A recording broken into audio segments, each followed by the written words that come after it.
What is it that makes us steps. ready? Why does Vedanta appeal to somebody and not to others? Uh, See, the basic requirement is there in everybody. What is the basic requirement? If we feel we are dissatisfied with this particular state of things in my life, that's enough for you to start on spiritual life. That's enough. But what happens in most cases is we feel that quite apart from spirituality, there is something available right here in this world which will serve to take away my suffering and give me peace of mind. Yeah, spirituality, religion, maybe, yes. But I'd really be happy if I got $1 million. No, I don't want $1 million. I just want $100,000. That's enough. I'll be happy. Or I'll really be happy if I get this nice house in the suburbs with a nice school district. That's what is not Vedanta. This relationship, this amount of wealth, this amount of success, and I have got it. Now, there are people who strongly, strongly feel that. And no amount of persuasion will dissuade them from that. The only thing that will work is experience. Let them go through it many, many times. Then they'll begin to see neither this nor that is helping me. Then one awakens into something higher. And that could be spiritual life. And there are stages. One awakens from pure pursuit of materialism to a moral and ethical life. That makes you happier. From just being a good person, I'm a good person but an atheist, to awakening to a higher power. From being a devout bhakta, devotee, Catholic or something, to the pursuit of jnana, of spiritual knowledge, that higher power is within me. So there are stages of awakening, and it depends on the readiness. So the readiness, in Sanskrit it's called adhikara. Adhikara means person qualified, and qualification consists of two things: yogyata, capacity, and akanksha, the desire, the aspiration. Both must be there. And both come through life. Life teaches you. It's the wise one who takes the lesson very quickly and moves on. It's the foolish person who keeps on repeating it and churning his wheels in the mud and trying to just digging oneself in deeper and deeper and deeper, while precious time flies by. Precious time flies by. And soon nothing more can be done. You have to wait for the next life. But that is not last. In the next life, a person becomes a much wiser person. And say, your parents will say, what a wise and mature child.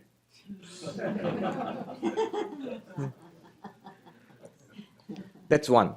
Another way of looking at it is, first of all, we try to make ourselves happy by rearranging the world, by changing the world. My circumstances in the world must be different. A better house, a better car, a better relationship. We try to reform the world, we try to reform others. Make others, they should behave like this and they should not behave. The main purpose is they should all be consistently and endlessly nice to me. That's the basic thing. If you say it out loud, it sounds silly, but that's what we are trying to do. Then slowly we realize that doesn't work. It's very difficult to rearrange the world. Even if you do according to your liking, it still is not particularly satisfying.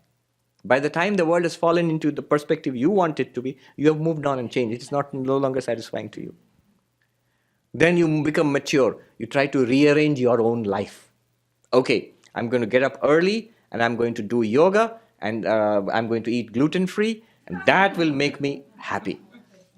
Rearrange the physical circumstances of your life. Very soon you see, no, that's not going to make me happy. Then you go further. No, the real thing is inside. I'm going to rearrange my mind. I will have holy thoughts. I will think about my Ishta Devata. I will repeat my mantra, and or I will calm my mind down in meditation and follow the breath and things like that. That works much better if you do it seriously. But even that's not ultimate. I'm now speaking from the Vedanta perspective.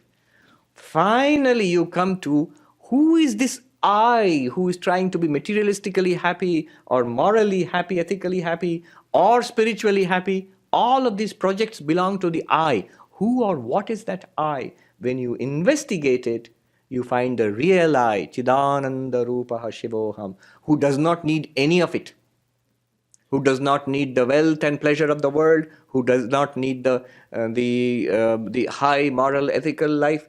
Not that the person becomes unethical. Remember, that's a wrong understanding. Who does not even need spirituality. Shankaracharya, you say, who said that? You're making it up. No. Remember that Chidananda Rupa Shivoham, Shankaracharya sings, I am Shiva, of the nature of bliss and consciousness. One of the lines goes, Na dharmo na chartho na kamo na moksha. Chidananda Rupa Shivoham Shivoham. What do people want? They want pleasure. I don't need it. What do people want? They want power and wealth and success. I don't need it. What do people want? They want virtue so that they can go to heaven after death. I don't need that also. What do people want? They don't want any of that. They want moksha. They want to come to Vedanta society and get liberated and enlightened. I don't need that also. Who needs that? The ignorant person needs it. I am Satchidananda. Why do I need moksha? So that's how it comes. Step by step. Unless one is ready, it will take time. You can save yourself a lot of grief and a lot of effort and time and many lives by coming straight to Advaita. Many people think non-dualism, it's really dry and abstract and the final thing. No, I think it's the easiest thing. It's a direct approach. Why not do that? Ramana Maharshi was once asked, am I qualified for Vedanta, for Advaita Vedanta, non-dualism? Am I qualified for non-dualism? And Ramana answered, did you say I? Because his main method was, who am I? If you can use the word I, you are qualified. If you are using the word I, and we all are, who is not? In that case, you have got an I. That means the vertical I, not this one.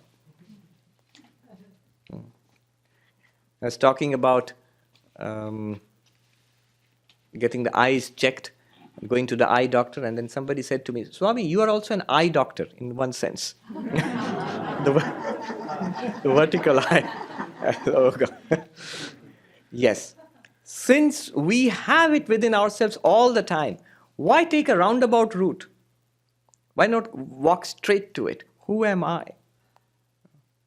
Who is the I who is trying to be worldly successful, who is trying to be moral and ethical, who is trying to be spiritual?